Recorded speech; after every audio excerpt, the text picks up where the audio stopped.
everyone, good morning all of you guys. Please subscribe YouTube channel and don't forget press the bell icon. My all videos like, comment and share. So guys, today I am going to share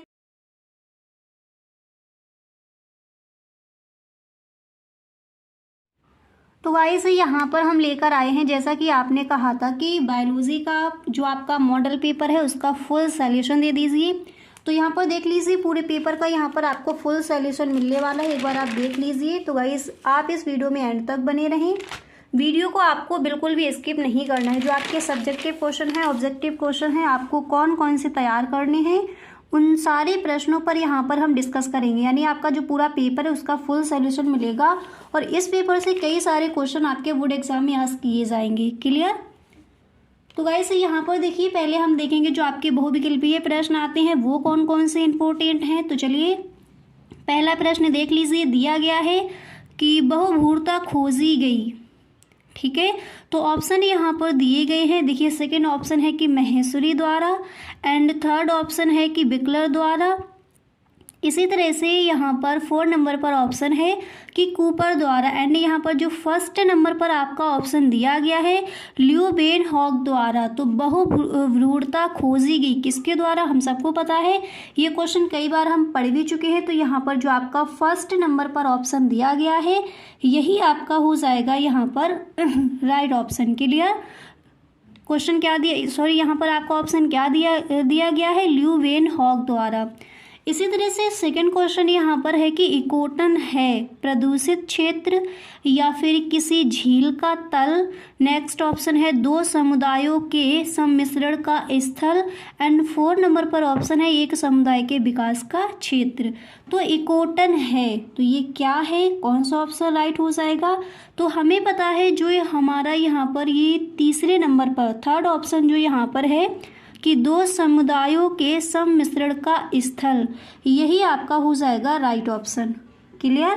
साथ ही साथ इन सारे बहुविकल्पीय प्रश्नों को आप याद करते चलिए, ठीक है। अगर आप 70 में से 70 आपको पूरे के पूरे नंबर लाने हैं तो उसी तरह से आप अपनी तैयारी भी कर लीजिए, 100% आप लेकर आओगी। अगर गाइस जो भी आपको महत्वपूर्ण क्वेश्चन है मॉडल पेपर का आपको फुल सॉल्यूशन दिया जा रहा है उसको आप रिवाइज कर लीजिए और फिर आप अपना पेपर देने चाहिए, पूरे के पूरे आप नंबर लेकर आओगे अगर इस तरह से आप अपनी तैयारी करोगे, ठीक है। तो बहुभ्रूणता खोजी गई किसके द्वारा, ल्यूवेनहॉक द्वारा। इकोटन है क्या है, 2 समुदायों के सम्मिश्रण का स्थल। इसी तरह से यहाँ पर तीसरा प्रश्न देखिए, very very most important question है आपका। जो यहाँ पर आपका तीसरा प्रश्न है कि मानव में शुक्र कोशिका व अंडमात्र कोशिका द्वारा उत्पन्न युग्मकों का अनुपात होता है। आप पेपर उठाकर देखना, कई बार पूछा गया है ये बोर्ड एग्जाम में भी क्वेश्चन, ठीक है। तो मानव में शुक्र कोशिका व अंडमात्र कोशिका द्वारा उत्पन्न युग्मकों का अनुपात होता है, कितना होता है। यहाँ पर देखिए फर्स्ट ऑप्शन दिया गया कि 1:1 एंड सेकेंड है 1:3 और यहाँ पर थर्ड नंबर पर ऑप्शन है 1:4 और यहाँ पर 4 नंबर पर हमें ऑप्शन मिला है 4:1। तो मानव में शुक्र कोशिका का अंडमात्र कोशिका द्वारा उत्पन्न युग्मकों का अनुपात कितना होता है, 4:1। यानी जो 4 नंबर पर ऑप्शन है यही हमारा हो जाएगा राइट ऑप्शन। इसी तरह से अगला प्रश्न क्या है उसको भी पढ़ लीजिए। तो नेक्स्ट क्वेश्चन है कि भारत में रामदेव मिश्रा को किस विषय का अध्ययन के जनक के रूप में जाना जाता है। और गाइस जैसा कि आपने कमेंट किया था कि इंग्लिश का मॉडल पेपर का फुल सॉल्यूशन दे दीजिए, तो वो हम देखेंगे नेक्स्ट वीडियो में, ठीक है। यहाँ पर हम बायोलॉजी में जो इम्पोर्टेंट क्वेश्चन है उनको देख लें, इसके बाद इंग्लिश का आपका नेक्स्ट क्लास में देखेंगे। तो गाइस जैसा आप कमेंट करते हो आपकी डिमांड पर वीडियो बनाई जाती है। तो गाइस आपको भी एक हेल्प करनी होगी, अगर सच में वीडियो अच्छा लगा करे तो इसको आप एक लाइक किया करें और एक बार सभी दोस्तों में आप वीडियो को शेयर ज़रूर करें, ओके। तो क्वेश्चन है कि भारत में रामदेव मिश्रा को किस विषय का अध्ययन के जनक के रूप में जाना जाता है। फर्स्ट नंबर पर ऑप्शन है पारिस्थितिकी एंड सेकंड नंबर पर है अनुवांशिकी, नेक्स्ट है जैव प्रौद्योगिकी एंड 4 नंबर पर ऑप्शन है मानव विकास। तो भारत में रामदेव मिश्रा को किस विषय का अध्ययन के जनक के रूप में जाना जाता है, तो पारिस्थितिकी, यानी जो फर्स्ट नंबर पर आपका ऑप्शन है यही हो जाएगा यहाँ पर राइट ऑप्शन। क्लियर। इसी तरह से अगला प्रश्न क्या है उसको भी फटाफट से देख लीजिए। तो यहाँ पर जो आपका नेक्स्ट क्वेश्चन है दिया गया है कि जेनेटिक इंजीनियरिंग का उपयोग किसमें होता है। तो किसमें होता है, चिकित्सा में या फिर कृषि में, परजीवी में, इनमें से सभी। तो जेनेटिक इंजीनियरिंग का उपयोग किसमें होता है, हमें पता है यहाँ पर जो हमारा ऑप्शन नंबर दिया गया है 4 नंबर पर, यही हो जाएगा आपका राइट ऑप्शन। देखिए जेनेटिक इंजीनियरिंग का उपयोग किसमें होता है, चिकित्सा में या फिर कृषि में, परजीवी में। तो कौन सा ऑप्शन राइट हो जाएगा, 4 नंबर पर, इनमें से सभी। क्लियर।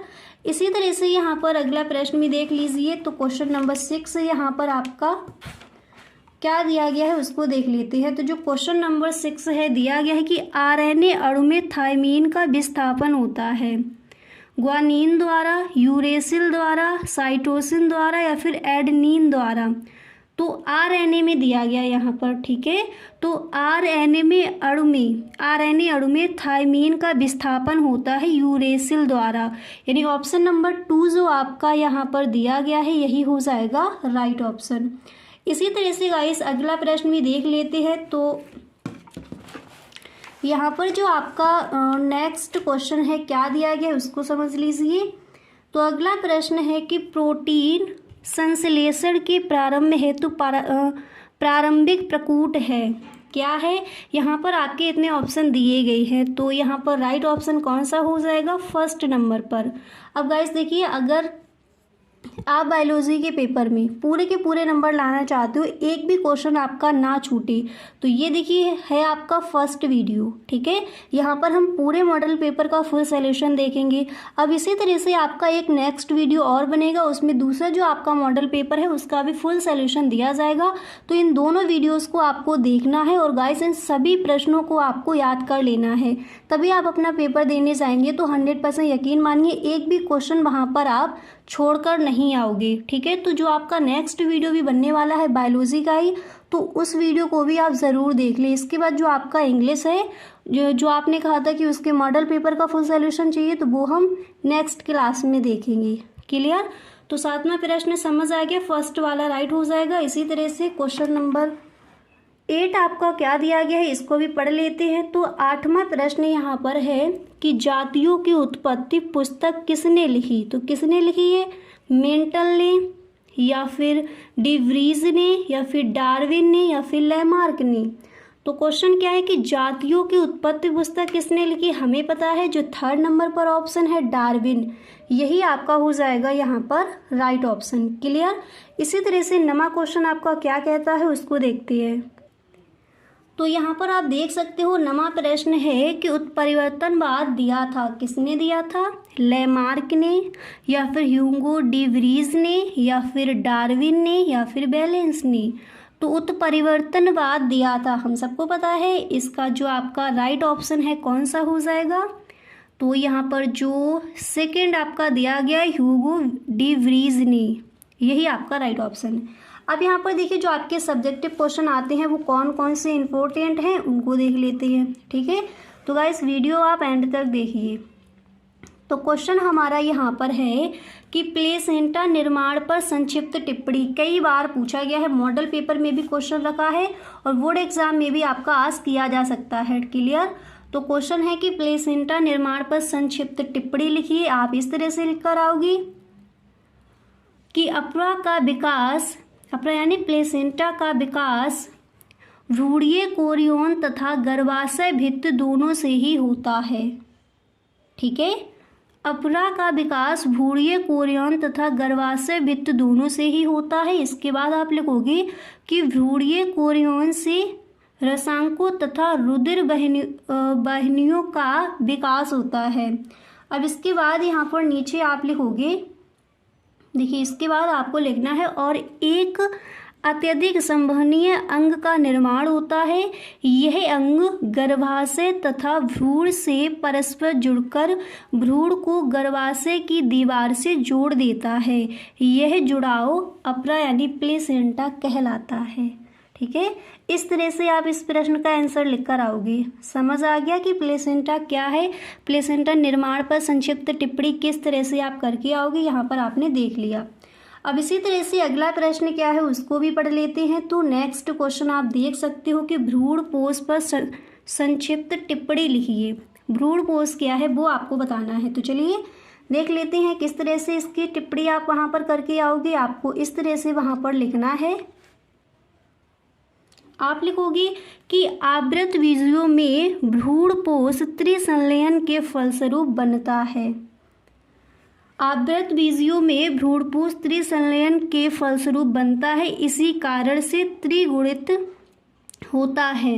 इसके बाद आप लिखोगे कि भ्रूणपोष वृद्धि करते हुए, देखिए इसके बाद यहाँ पर आपको इस तरह से लिखना है कि भ्रूणपोष वृद्धि करते हुए भ्रूण को पोषण प्रदान करता है। अनावृत बीजी में भ्रूणपोष का विकास निषेचन पूर्व हो जाता है, यह अणुरहित होता है। ठीक है, एक ऐसा होता है अणुरहित होता है। तो भ्रूणपोष पर संक्षिप्त टिप्पणी कीजिए। इस तरह से आपको इस प्रश्न का आंसर लिख कर आना है। क्लियर, सही ढंग से समझ आ गया। और तो दो क्वेश्चन आपने देख लिए कि प्लेसेंटा का निर्माण कैसे होता है, भ्रूणपोष क्या है, इसको देख लिया। इसी तरह से यहाँ पर अगला प्रश्न आप देख सकते हो। नेक्स्ट क्वेश्चन आपको ये तैयार कर लेना है कि अपयुग्मन पर संक्षिप्त टिप्पणी कीजिए। इसका आंसर भी देख लीजिए। आप वहाँ पर इस तरह से लिख कर आओगे, इन प्रश्नों को यहीं पर याद करते चलिए। ठीक है, तो आप इस तरह से लिखोगे कि अंड कोशिका को छोड़कर भ्रूण कोश की किसी भी कोशिका से बिना निषेचन के जब भ्रूण का विकास होता है तो यह क्रिया क्या कहलाती है, यह क्रिया अपयुग्मन कहलाती है। इसका उदाहरण आप इस तरह से लिखोगे एलियम। क्लियर, तो तीन प्रश्नों को यहाँ पर आपने देख लिया। इसी तरह से अब यहाँ पर आपका क्वेश्चन 4 कौन सा तैयार करोगे उसको देख लेते हैं। तो यहाँ पर देखिए जो नेक्स्ट क्वेश्चन है आप ये तैयार कर लेंगे कि टीकाकरण पर संक्षिप्त टिप्पणी कीजिए। ठीक है, टीकाकरण पर संक्षिप्त टिप्पणी कीजिए। किस तरह से लिख कर आओगे, आप लिखोगे कि मृत निष्क्रिय सूक्ष्म रोगाणुओं या उनके उत्पादों से निर्मित पदार्थ अर्थात टीके को शरीर में प्रवेश कराने की क्रिया को टीकाकरण कहते हैं। अब पहले यहाँ तक समझ लीजिए कि टीकाकरण क्या है। ठीक है, इस पर संक्षिप्त टिप्पणी आपको करनी है। एक बार दोबारा से देख लीजिए। आप लिखोगे कि मृत निष्क्रिय सूक्ष्म रोगाणुओं या उनके उत्पादों से निर्मित पदार्थ अर्थात टीके को शरीर में प्रवेश कराने की क्रिया को हम टीकाकरण कहते हैं। क्लियर, अब इतना लिखने के बाद फिर इसका आंसर आप इस तरह से लिख कर आओगे। अब यहाँ पर देखिए इतना लिखने के बाद फिर यहाँ पर आप लिखोगे कि टीकाकरण विभिन्न की क्षमता होती है, विभिन्न प्रकार की क्षमता होती है रोगों से, जैसे पोलियो, डिप्थीरिया, काली खांसी, टिटनेस और चेचक के रोगाणुओं के विरुद्ध सक्रिय उपार्जित प्रतिरक्षा के प्रेरित करने का संभव उपाय है, जिसे प्रतिरक्षा टीके स्मृत बी व टी कोशिकाएं बनाते हैं जो रोग जनक को शीघ्र पहचान लेती हैं। ठीक है, इस तरह से आपको इस प्रश्न का आंसर लिखना है। इसी तरह से यहाँ पर गाइस अगला प्रश्न क्या है उसको भी देख लेते हैं। तो यहाँ पर जो आपका नेक्स्ट क्वेश्चन है, तो अगला प्रश्न आपका ये दिया गया है, इसको देख लीजिए कि पुनर्योगज तकनीक पर संक्षिप्त टिप्पणी कीजिए। पुनर्योगज डीएनए तकनीक पर संक्षिप्त टिप्पणी। तो चलिए देख लेते हैं किस तरह से लिखोगे। गाइस यहीं पर याद करते चलिए इन प्रश्नों के आंसर को। ठीक है, तो आप लिखोगे कि आणविक जीव विज्ञान का क्षेत्र में हुई असाधारण प्रगति ने जैव प्रौद्योगिकी के एक अत्यंत महत्वपूर्ण क्षेत्र आनुवांशिक अभियांत्रिकी को जन्म दिया। आप लिखोगे जीन या आनुवांशिक अभियांत्रिकी तकनीक के सहयोग से किसी एक प्रजाति के जीवों के आनुवांशिक वाहक जीव का प्रत्यारोपण अन्य प्रजाति के जीवों में किया जाता है। यहाँ तक समझ आ गया। इसके बाद आप लिखोगे तथा बाधित गुणों युक्त जीव प्राप्त किए जाते हैं। ठीक है, अब इतना लिखने के बाद फिर यहाँ पर आप इस प्रश्न का आंसर इस तरह से लिख कर आओगे कि आधुनिक वैज्ञानिकों ने संकरण द्वारा नहीं बल्कि जीवों के आनुवांशिक पदार्थ यानी डीएनए में जोड़ तोड़ करके सूक्ष्म जीवों, पादपों तथा जंतुओं के मानव के लिए अधिक उपयोगी नस्लों की उत्पत्ति की विधियों का आविष्कार किया, जिसे आनुवांशिक अभियांत्रिकी कहते हैं। तो पुनर्योगज डीएनए तकनीक पर संक्षिप्त टिप्पणी कीजिए। इस तरह से आप लिख कर आओगी। इसी तरह से अगला प्रश्न भी देख लेते हैं।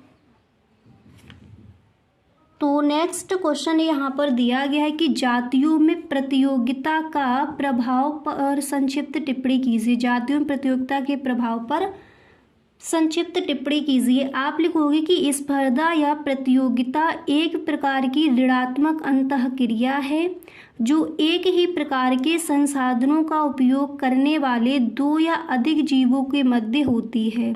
ठीक है, स्पर्धा या प्रतियोगिता एक प्रकार की ऋणात्मक अंतःक्रिया है, इतना याद हुआ। फिर लिखोगे जो एक प्रकार के संसाधनों को उपयोग करने वाले दो या अधिक जीवों के मध्य होती है। इसके बाद यहाँ पर फिर देखिए आपको इस तरह से लिख कर आना है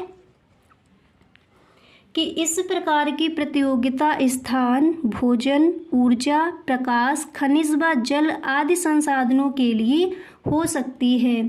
फिर आपको लिखना है कि प्रतियोगिता या स्पर्धा समुदाय की संरचना तथा जातियों की विभिन्नता को प्रभावित करती है। इसमें कमजोर प्रतियोगी के समाप्त होने की संभावना अधिक रहती है। अब इसके बाद यहाँ पर नेक्स्ट क्वेश्चन आप कौन सा तैयार करोगे उसको देख लेते हैं। तो अगला प्रश्न यहाँ पर आपको ये तैयार कर लेना है कि प्लाज्मिड वाहक, देखिए अगला प्रश्न यहाँ पर आप ये तैयार कर लोगे कि प्लाज्मिड वाहक पर संक्षिप्त टिप्पणी लिखिए। आप इस तरह से लिखोगे कि जैव प्लाज्मिड जीवाणु के अतिरिक्त डीएनए की स्वायत्त इकाइयाँ होती हैं जो मुख्य गुणसूत्रीय डीएनए से अलग स्वतंत्र रूप से विभाजित हो सक्षम होते हैं। इसके बाद आप लिखोगे यह जीन अभियांत्रिकी में सर्वाधिक प्रयोग किए जाने वाला वाहक है। सबसे अधिक उपयोग किए जाने वाला प्लाज्मिड वाहक है। इसके बाद यहाँ पर आप लिखोगे कि प्लाज्मिड में निम्न प्रमुख गुण पाए जाते हैं। ठीक है, फिर यहाँ पर पॉइंट बाई पॉइंट आपको इसके 5 गुण लिख देने हैं। तो यहाँ पर 2 देख लीजिए। आप इस तरह से लिखोगे कि इनमें स्वतंत्र रूप से प्रकृतिकरण की क्षमता भी होती है। ये स्वतंत्र रूप से वंशागत होते हैं। तो प्लाज्मिड वाहक पर संक्षिप्त टिप्पणी लिखिए। 1-2 गुण आपको और लिख देने हैं। इस तरह से आप इस प्रश्न का आंसर लिख कर आओगी। क्लियर? तो यहाँ तक आपने समझ लिया। कुछ आपके जो इम्पोर्टेंट क्वेश्चन हैं उनको यहाँ पर हमने देख लिया। अब देखिए इसी तरह से एक और आपका मॉडल पेपर होगा, उसका भी हम फुल सॉल्यूशन देखेंगे। वहाँ पर आपको ऐसे कौन कौन से क्वेश्चन आएंगे जो चित्र बनाने पड़ते हैं, आपको वो भी देखेंगे। ठीक है, यहाँ पर उन प्रश्नों को नहीं देखा है तो उसमें हम देखेंगे। तो गाइस ये वीडियो अगर आपको अच्छा लगा हो तो इस वीडियो को आप सभी दोस्तों में शेयर ज़रूर कर दें। इसी तरह से आपका नेक्स्ट वीडियो भी आएगा, उसको भी आप ज़रूर देखिए। क्लियर? तो मिलते हैं नेक्स्ट वीडियो में। Thank you so much.